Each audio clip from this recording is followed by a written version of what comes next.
ॐ सोमनाथाय नमः।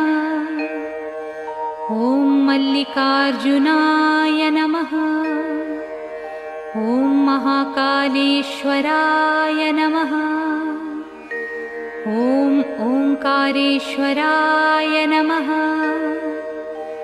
ॐ वैद्यनाथाय नमः।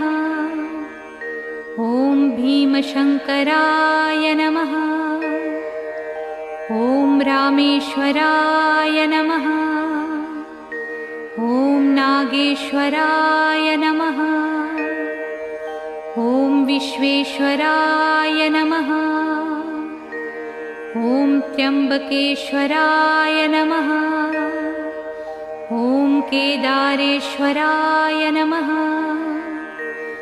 ॐ भुस्मेश्वराय नमः।